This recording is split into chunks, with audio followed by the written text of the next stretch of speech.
Senhor presidente, senhores deputados, em primeiro lugar, ressaltar hoje o Dia Mundial da Juventude, uma data marcante, ainda que no Brasil nós tenhamos o Dia Nacional da Juventude no mês de agosto, e que talvez seja mais apropriado para falar da juventude brasileira e da juventude fluminense, mas claro que com a data de hoje, e toda vez que pudermos falar de juventude, é pertinente. Aliás, está aqui o deputado Tiago Pampolha, que é um entusiasta e presidente, tem um presidente da Frente Parlamentar da Juventude dessa casa, e que é importante que se tenha uma frente parlamentar de juventude nessa casa, porque muitas das vezes nós tratamos a juventude como um projeto de futuro que não é cuidado no presente. Se é um projeto de futuro, tem que ser tratado como tal também no presente. E nos remete a um passado recente e que hoje a nossa juventude acaba por ser punida justamente porque lá atrás não foi feito aquilo que se deveria. Che Guevara dizia que ser jovem e não ter o espírito revolucionário é no mínimo uma contradição genética. Esse espírito revolucionário faz parte da juventude e é bom que o faça, porque é próprio da juventude essa certa ansiedade, presidente Nelson. É próprio da juventude esse querer rápido e acelerado, e nunca precisamos de tanta aceleração no Brasil e no estado do Rio de Janeiro. Uma aceleração pelas garantias dos direitos democráticos conquistados, das liberdades fundamentais que devem ser respeitadas e que devamos, nesse momento, não só resistir, mas contrapor a pauta conservadora que se apresenta nesse país. E aí é fundamental que a juventude esteja firme e forte para ser a voz, não gritada, mas a voz recorrente nessa batalha e nessa defesa. E por falar em juventude, hoje me chama a atenção as manifestações ocorridas em prol dos professores, aqui em volta do Palácio Tiradentes, que tem sido palco, e que bom, de muitas das manifestações que vêm ocorrendo. Manifestações em defesa do servidor público, manifestações em auditoria da dívida do Estado, manifestações contra as posições tomadas pelo governador Pezão e pelo governo do Estado de uma maneira geral. Posições das quais compactuo, concordo, mas também cabe-me dizer que as manifestações, que até o momento têm sido um grande sucesso, não podem perder a razão de suas existências. O que eu quero dizer com isso? As manifestações têm que acontecer, esse espaço é delas, mas eu jamais concordarei com qualquer tipo de abuso cometido contra o patrimônio público. Eu pude presenciar e vi algumas pessoas, 4, 5 pessoas, que é uma parcela que não chega nem a 0,5% do total de manifestantes,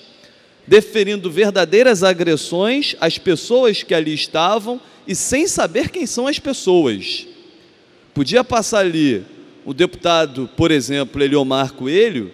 que é um deputado que defende e muito a questão do servidor público, e levar garrafada e pontapé, porque muitas das pessoas não têm conhecimento das defesas que cada um faz. E sabe quem adora esse tipo de situação? O governo. Adora esse tipo de situação porque, quando perde a razão, vai dizer, olha, é um monte de vândalos, quando na verdade são 4, 5 que cometem ilícitos e que agridem pessoas que nada têm a ver com essa história e que são pessoas que, inclusive, estão ao lado deles, e às vezes a coisa realmente se perde. Então, eu quero primeiro dizer da minha posição favorável às manifestações, e segundo, quero fazer aqui a ressalva de que 4, 5 pessoas não representam as milhares que estão nessas manifestações, pedindo de maneira concreta e correta, e sei que podem até ter e têm o direito à raiva, mas que essa raiva não pode se transformar em agressões gratuitas a pessoas que fazem as defesas das bandeiras delas, e até mesmo aquelas que fazem defesas contrárias às bandeiras delas, mas no Estado de Direito democrático é absolutamente admissível que tenhamos posições contrárias, e é isso que faz, e é isso que fortalece a democracia. Nesse Dia Mundial da Juventude, eu jamais poderia deixar de falar dos PJs, dos parlamentares juvenis. Dizem que eu adotei o Parlamento Juvenil. Na verdade, o Parlamento Juvenil que me adotou. Coordenar a 9ª edição do Parlamento Juvenil foi a minha maior experiência política, a melhor experiência de vida que já tive, ter o contato com jovens dos 92 municípios do estado do Rio de Janeiro e, junto com eles, sonhar possibilidades, fazer com que todo o Rio possa se unir em torno de uma esperança e de uma visão de que o estado do Rio deve, sim, ser o grande líder das transformações que esse país tanto precisa através da juventude. Então, nesse Dia Mundial da Juventude, eu quero aproveitar a oportunidade para anunciar que no dia 20 de maio nós estaremos fazendo o lançamento oficial da 10ª edição do Parlamento Juvenil, quando estaremos recebendo aqueles, tanto da Secretaria de Estado de Educação, como da própria Assembleia Legislativa, que estarão trabalhando nessa 10ª edição do Parlamento Juvenil. Quero também fazer outros 2 anúncios, que nesse ano uma das grandes novidades da 10ª edição será a Cápsula do Tempo, que estará comemorando e celebrando também os 90 anos do Palácio Tiradentes. Essa Cápsula do Tempo só será aberta daqui a 10 anos, quando o Palácio completar 100 anos de existência. E também anunciar que nesse ano nós queremos ampliar as possibilidades, porque pela lei criada pelos parlamentares juvenis no ano passado e aprovada pelos deputados oficiais no final do ano passado, da autoria do presidente Jorge Pisciani e de minha autoria,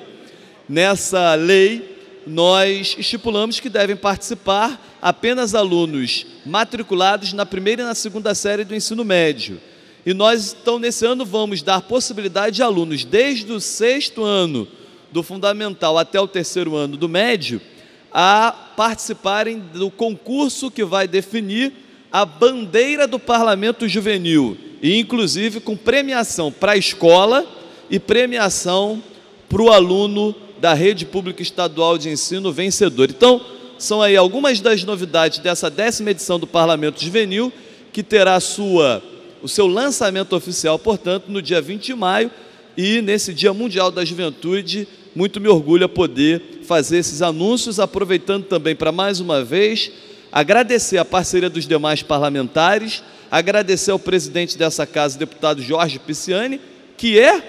o autor da lei que criou o Parlamento Juvenil, é comigo o autor da reforma da lei do Parlamento Juvenil, junto com os parlamentares juvenis que a construíram de maneira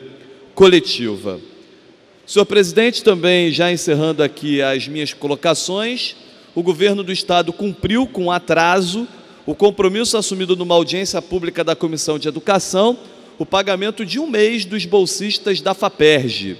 Sem pesquisa, sem ciência, não há saúde nem inovação tecnológica. Interromper uma pesquisa, parafraseando o deputado Marcelo Freixo, é de uma perda gigantesca, porque quando você paralisa uma pesquisa, você traz um grande problema para o futuro do Estado. Pagou 1 mês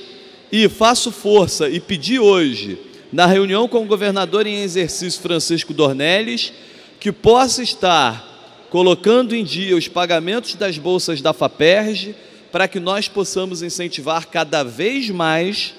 a pesquisa, a ciência e a inovação tecnológica, que são fundamentais para o crescimento do Estado e para que o Estado encontre uma saída de curto, médio e longo prazo para a maior crise de sua história.